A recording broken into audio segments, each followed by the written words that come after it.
Mayroong gas, mayroong kuryente at okay yung kanyang spark plug pero ayaw umandar. Ito yung mga problema sa mga 4-stroke na mower. Kaya't kung isa ka sa may mower na 4-stroke, dapat mong mapanood to hanggang sa may dulo para malaman mo yung mga nagiging problema ng ating 4-stroke na mower.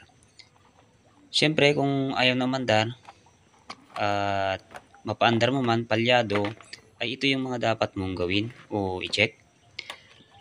Una, mo yung dalawang nut dito sa loob ng ating air cleaner para may check natin yung kanyang pump.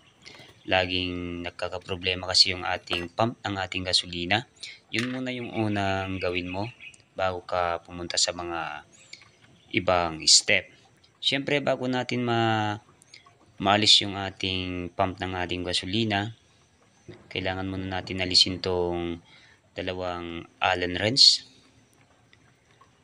At kadalasan kasi nangyayari sa kanyang pump ay nabubutas yun. At kung nabutas na yun o may singaw na, siguradong mahirapan na tayong paandarin o mapandar man natin, palyado yung ating mower. So pagka naalis na natin yung dalawang Allen wrench, ay bubungad na sa atin tong kanyang karburador na diaphragm at ito yung laging nagkakaproblema. Ito yung kanyang fuel pump at siyempre dapat busisiin natin mabuti o tingnan natin mabuti kung may butas na, at kung may butas na nga ay dapat natin palitan.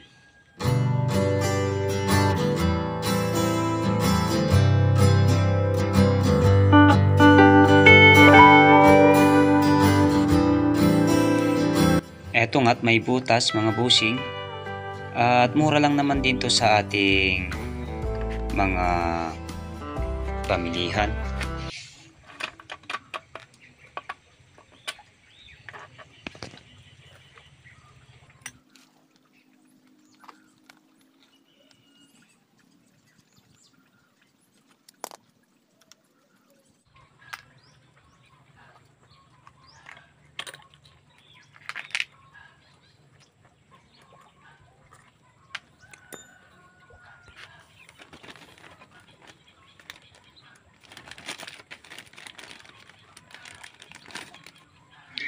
Nakabili na tayo ng ating ipapalit. Nasa 80 pesos ito yung kanyang presyo. Pero kung bibilhin natin sa Shopee ito, nasa 35 pesos lang mga busing.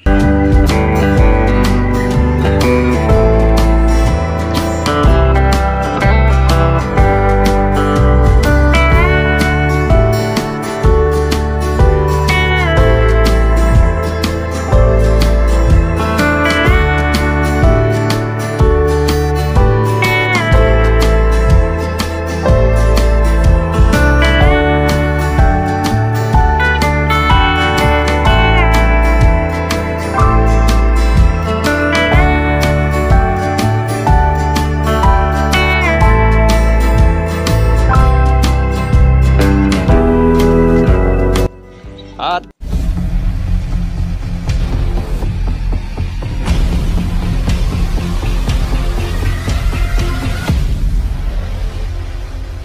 napakahalaga rin i-check ito mga busing dahil umaangat tong kanyang rubber. Nagkakasingaw din dito. Kaya napakahalaga na i-check yan. At ito na yung ating pinalitan. Ay ito yung kanyang butas. So napalitan na natin. At kailangan na lang natin ibalik. Pero bago natin ibalik, dapat din i-check natin tong kanyang gasket dahil kung sira yung gasket na yan, magiging palyado din ang ating mower. So kailangan busisiin natin o checkin natin lahat. I-check natin mabuti o i-check natin lahat bago natin ibalik yung mga kanyang pyesa.